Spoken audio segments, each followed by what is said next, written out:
crois que je suis une célibataire encroûtée. Voilà, je m'encroûte. J'ai été en couple pendant longtemps. Je me suis mise en couple très jeune. Donc, à 16 ans et demi, j'habitais déjà avec mon premier chéri. On est resté 5 ans ensemble. Ensuite, j'ai rencontré le père de mon fils. On est resté 7 ans ensemble.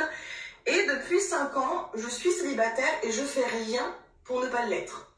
Voilà. Si, en fait, tous les 6 mois, je télécharge Tinder parce qu'en plus de ça, non seulement je suis célibataire, mais en plus de ça, je suis pas la personne la plus sociable du monde. C'est-à-dire que je suis très peu entourée, j'aime la solitude, j'aime... voilà, je suis pas quelqu'un qui sort énormément. Je vais avoir des phases où je vais sortir un petit peu et puis des phases où je vais rester chez moi et je vais être très très bien. Voilà, je suis très bien toute seule. Donc tous les 6 mois, je vais télécharger Tinder et bah ça me saoule. Ça me saoule. En plus de ça, je suis un peu spéciale, c'est-à-dire que sur Tinder, quand je commence à discuter avec quelqu'un, je me vois pas discuter avec plein de mecs en même temps. Je trouve que ça se fait pas. C'est la fille, elle a des principes même sur Tinder.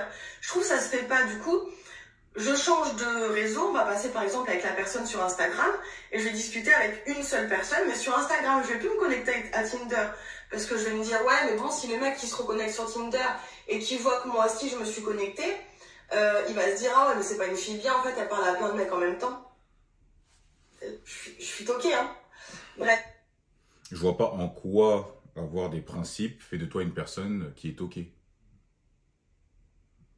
On a pris tellement l'habitude de parler à plusieurs personnes en même temps que quand une personne se concentre sur une seule option, en tout cas sur une seule personne, bah, les gens, elles-mêmes, elles doutent de ses propres qualités.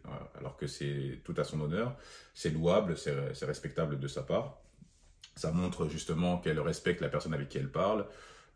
Et puis, elle offre quelque chose de très important que beaucoup de personnes n'offrent plus aujourd'hui, qui est l'exclusivité. Voilà.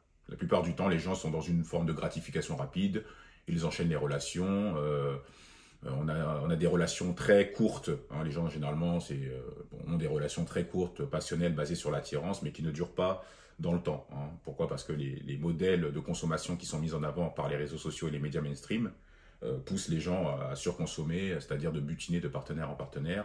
En fait, les normes sociales, c'est justement de vagabonder un peu partout, alors que non, tu vois, malgré que on critique les anciens modèles, hein, on critique le patriarcat, le modèle traditionnel, mais au moins ce modèle a fait ses preuves. Hein. Aujourd'hui, on a beaucoup plus de liberté. Hein, le progressisme a fait que les gens maintenant font un peu tout ce qu'ils veulent. Hein. On est dans un libéralisme absolu, mais les gens ne sont pas forcément plus heureux. Hein. On n'a qu'à voir juste les stats, même aujourd'hui, on est dans une forme de dégénérescence. Les gens sont complètement perdus, quoi, tu vois. Donc, non, madame, vous êtes tout à fait normal, au contraire. Hein, je trouve ça je trouve ça respectable. Et ouais, je vois pas pourquoi vous dites que ouais, je suis bizarre, tu sais, la meuf qui a des principes sur les réseaux sociaux. Non, faut comprendre que si tu veux apprendre à connaître une personne, il faut quand même que tu lui donnes l'exclusivité, que tu te concentres sur la personne et pas parler à 40 mecs en même temps. Ça va diviser justement ton niveau d'implication. Et puis un conseil, ne va pas sur Tinder si tu veux faire des belles rencontres. Hein. J'ai fait plusieurs vidéos là-dessus. Tinder, c'est la débauche. Hein. Les gens sont affectés mentalement. C'est très compliqué de faire des rencontres de qualité. Tinder n'a pas été créé pour que les gens rencontrent l'amour. Tinder a été créé pour que les gens consomment et prennent les options payantes comme Tinder Gold, Tinder Platinum et tutti quanti. Voilà. Donc c'est très compliqué de faire des rencontres de qualité. Il y a une présélection qui est assez brutale. Hein. Les femmes like généralement 2% des profils alors que les hommes like 50% des profils. Donc vous imaginez bien que il n'y en a pas pour tout le monde. Les femmes généralement vont se disputer les mêmes hommes, hein, donc les hommes les plus populaires. L'algorithme Tinder a été conçu de façon à ce que vous matchiez avec des gens du même niveau que vous, hein, social et je dirais au niveau beauté aussi.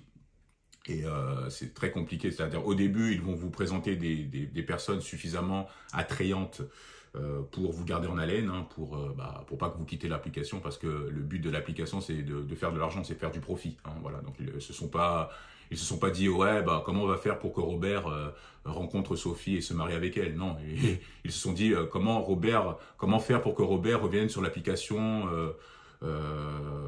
religieusement, hein, voilà. Voilà, c'est juste, c'est comme ça qu'ils ont confectionné le truc, hein. Il y a quand même des spécialistes en jeux vidéo qui expliquent tout cela. Il y a pas mal d'études qui ont été faites sur Tinder, donc faites attention, hein, c'est très compliqué. Entre les faux profils, les joueurs, les snipers, les gens qui sont là pour les mauvaises raisons, les michtos, les personnes qui mettent juste leur Instagram pour capitaliser des abonnés, c'est extrêmement difficile, sachant que bon, bon, comme tu as un certain âge, tu as quand même, je pense que tu as plus de 40 ans passés, généralement les quadragénaires et les quinquagénaires ne savent pas se prendre en photo, hein, c'est pas de leur génération, donc ils prennent souvent des selfies comme ça, donc ils ne la plupart du temps, même s'ils sont intéressants humainement, on ne les voit pas dans le paysage urbain. Pourquoi? Parce qu'ils ne sont pas sélectionnés. Tinder est basé sur 3 critères, hein, principalement. Il y a la beauté, hein, le lifestyle, le train de vie, quoi. Et puis la bio, hein, qui va donner justement certaines informations, notamment la profession de la personne pour savoir où elle est située socialement, quoi. En fonction des scores que vous allez faire, voilà, vous allez être mis en avant ou pas. Voilà. Donc le but, c'est que vous dépensez le plus d'argent possible. Eux, c'est leur but à eux. Donc c'est pour ça qu'il faut en avoir conscience. Voilà. Donc madame, évitez Tinder. Moi, je vous le conseille. On sait jamais, tu vois, si le mec il veut vérifier que je suis une fille bien, du coup il se connecte à Tinder, il voit que je me suis connectée il y a pas longtemps, il va se dire bah c'est bon, laisse tomber, c'est une fille, c'est pas une fille bien. Bref. Je suis perchée peut-être. Donc je commence à discuter avec un mec sur Instagram. Et puis en fait très vite ça me saoule. Ou il suffit qu'il m'appelle un jour, allez, bisous miss. Bah c'est fini. Je bloque. Je suis devenue trop... En fait je crois que je suis devenue tellement... peut-être pas difficile, mais... en fait je sais ce que je veux, je sais ce que je veux pas. Et j'attends tellement l'évidence, genre le coup de cœur, Je crois que je vais finir célibataire toute ma vie. Et j'ai de la chance déjà, j'ai mon fils. Voilà, j'aurais au moins réussi ça dans ma vie. Mais c'est triste, je vais finir seule, ça se trouve. C'est ma mère qui va être contente. Je crois. C'est ça le problème. Si vous attendez le coup de foudre, vous vous basez trop sur l'attirance et la passion. C'est ça le problème, en fait, des gens, de manière générale. Et puis là, on sent quand même qu'elle est dans l'urgence, hein. On a l'impression qu'elle est hantée par les affres de ses anciennes relations, hein. Elle sait ce qu'elle veut, elle sait ce qu'elle veut pas, c'est bien, mais il faut aussi sortir de ta zone de confort. Faut rencontrer, faut essayer de faire l'effort de rencontrer du monde, hein. Sinon tu vas toujours avoir les mêmes résultats, hein. Je veux dire, c'est logique. Alors je peux comprendre quand tu sors d'une longue relation, tu es un peu comme un animal sauvage, hein. C'est un peu comme dans Pokémon, c'est-à-dire que tu es lâché en pleine nature et puis bon, tu dois réapprendre justement à séduire puisque tu reviens dans le marché du célibat. Et généralement, quand tu es en couple, tu avais quand même des habitudes et c'est compliqué justement de reconnecter avec le monde, de développer justement des compétences sociales pour socialiser avec les gens, quoi. Mais le truc, c'est qu'il faut le faire. Faut pas justement se renfermer sur soi-même. C'est ça le piège. Il faut prendre les taureaux par les cornes, travailler sur soi mentalement, faire une introspection, une rétrospection. Ok, prendre soin de soi, de son corps, faire du sport, augmenter sa valeur perçue, hein, sa sexual market value, comme je le dis souvent, hein, la SMV. Et après, tu essayes d'être dans les bons endroits, tu essayes de te mettre dans un contexte favorable. Pause. Petite précision quand même, quand je parle de se mettre dans un contexte favorable, ce que je veux dire, c'est d'aller dans des sphères où tu peux rencontrer des hommes intéressants qui partagent les mêmes valeurs que toi, afin qu'ils soient plus enclins à venir vers toi et à s'intéresser à toi. C'est à peu près ça, parce qu'avec l'âge, le problème, c'est que là, elle doit avoir 40 ans passés, les femmes, de manière générale, sont dans l'urgence. Voilà, et, elles savent que la ménopause aussi arrive, hein. Je veux dire, là, ça c'est quelque chose, c'est inéluctable, hein, ça arrive, voilà, elles sont obligées quand même de se poser des questions existentielles. Nous sommes quand même des êtres sociaux, et même avant ça, avant la ménopause, il y a ce qu'on appelle la préménopause, hein. Comme son nom l'indique, hein, c'est ce qui précède la ménopause, hein. On l'appelle également la périménopause.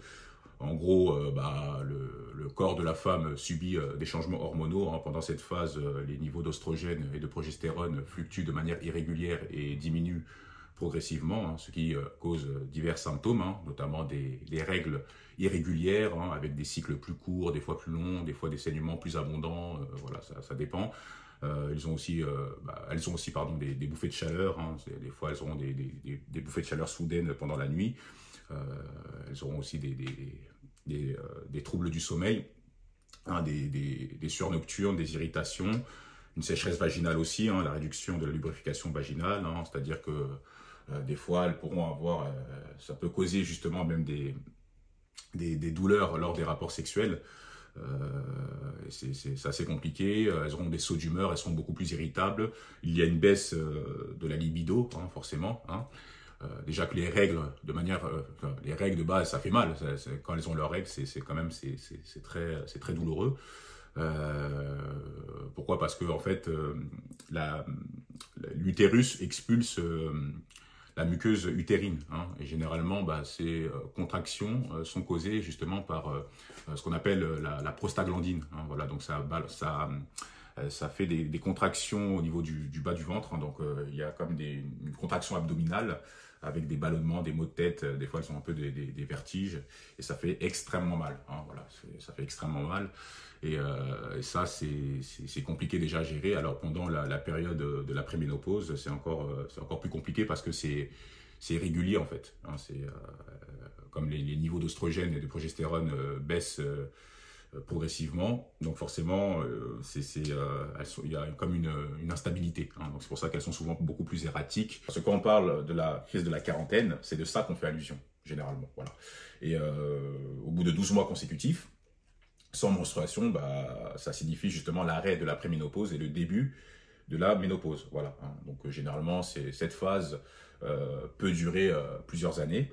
Et c'est pour cela qu'elles sont souvent dans l'urgence et qu'à partir d'un certain âge, 30, 35 ans, 40 ans, elles se posent des questions existentielles. Alors elle, ce qui est bien, c'est qu'elle a fait un enfant, mais elle sera obligée d'adapter ses critères parce que c'est pas tous les hommes qui voudront accepter d'être beau-père avant d'être père. Bon, après, à cet âge, vers 30, 35, 40 ans, la plupart du temps, les hommes ont déjà un enfant, donc il faudra justement qu'elle essaye de revoir un peu ses critères en fonction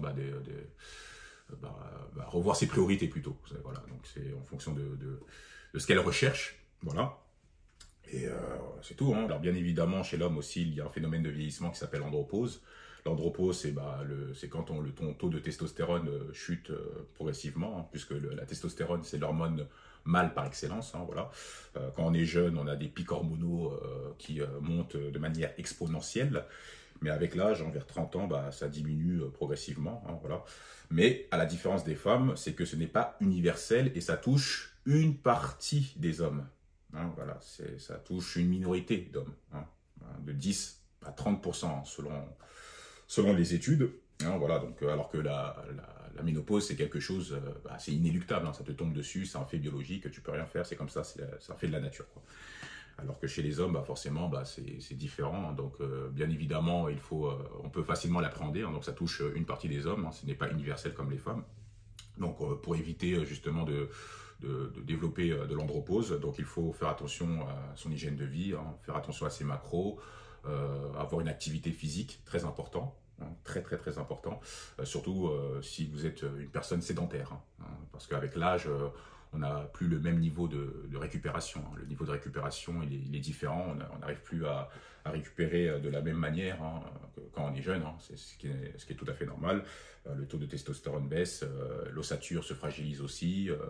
On a du mal à perdre du poids. Et généralement, on a tendance même, les hommes, à prendre du poids au niveau de l'abdomen, au niveau du ventre. C'est pour ça que vous voyez souvent des tontons là, avec des ventres de bière, surtout quand ils boivent de l'alcool, là, tu vois. C'est assez, c'est pas très esthétique, c'est pas très beau. C'est pour cela que les frères, faites attention à vous, prenez soin de vous, faites du sport, entretenez-vous, faites attention à votre hygiène de vie, dosez l'alcool, essayez de boire avec parcimonie.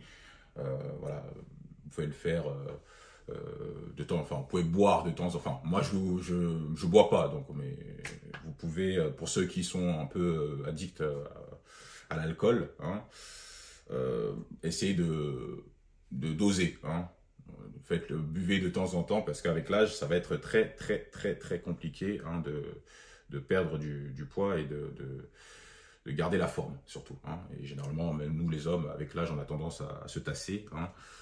Et c'est pas très très bon. Voilà. Donc, tout ça pour dire que elle doit faire des efforts, hein, doit faire des efforts, qu'elle arrête d'être nostalgique. Alors, je peux comprendre, c'est pas facile, hein, surtout quand tu es une mère célibataire, c'est pas facile à gérer. Généralement, on se base sur nos points de référence. Elle a quand même vécu 2 longues relations. Hein, donc, une première relation qui a duré 5 ans.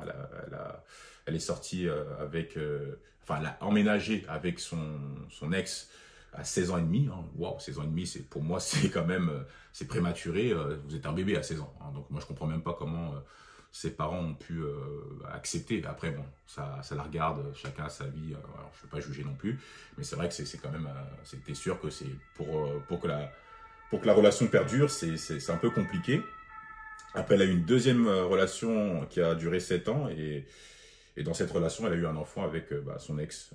Bon, c'est vrai que je pense pas qu'elle a... Enfin, d'après ses dires, elle n'a pas... C'était pas le genre de femme qui enchaînait les relations. Voilà. Donc, elle a eu 2 longues relations. Donc, il faut aller de l'avant. À un moment donné, il faut aller de l'avant, essayer de socialiser avec les gens, sortir, voyager, être dans les bons événements, les bonnes ambiances pour essayer de trouver quelqu'un. Pause. Faites attention à ne pas tomber dans le piège, la famille. L'hypersexualisation, les médias mainstream et les réseaux sociaux renforcent aussi ces biais-là. Par conséquent, les gens pensent qu'ils peuvent toujours trouver mieux à chaque fois. Mais le problème, c'est que le temps passe. Et malheureusement, parfois, on peut passer devant la bonne personne et ainsi tourner en rond. Et quand tu prends de l'âge, tu n'as plus les mêmes leviers. Hein. Tu n'as plus les mêmes leviers, c'est compliqué. Alors, madame, moi, ce que je vous conseille, c'est de sortir, hein, essayer de voyager, de trouver un contexte favorable. Hein, voilà, essayer de ne pas vous enfermer. Hein, éviter d'être dans la nostalgie aussi, hein, de penser au passé. Hein, aller de l'avant, c'est important d'aller de l'avant. Vous avez un enfant maintenant. Qu'elle arrête les sites de rencontres, ok, et aussi les réseaux sociaux. Qu'elle opte plus pour des rencontres en vrai, hein, qu'elle intègre des groupes sociaux qui vont lui permettre justement de faire des rencontres. Hein. Il y a pas mal d'événements. Elle peut intégrer, je sais pas, des cours de danse, qu'elle rentre dans un cercle social, voilà, avec des gens intéressants, qu'elle s'ouvre au monde. Hein, quoi. Quand je dis qu'elle s'ouvre au monde, c'est qu'elle discute, qu'elle socialise avec les gens. Si tu restes renfermé sur toi-même, ça va être difficile après de changer ta vie. Hein, voilà, donc c'est à peu près ça. Et qu'elle voyage aussi, hein, ça peut lui faire du bien. Voilà, moi, c'est ce que je lui conseille. Ce n'est pas une fatalité, madame. Moi, je suis pas le genre de mec qui va dire « Ouais, non, t'es périmé, c'est mort et tout. » Moi, non. Il y a toujours des solutions, que ce soit pour les hommes ou pour les femmes. Il faut juste être conscient de la position qu'on a sur le marché. Okay, qu'est-ce qu'on peut apporter en contrepartie et qu'est-ce qu'on peut améliorer aussi. Voilà.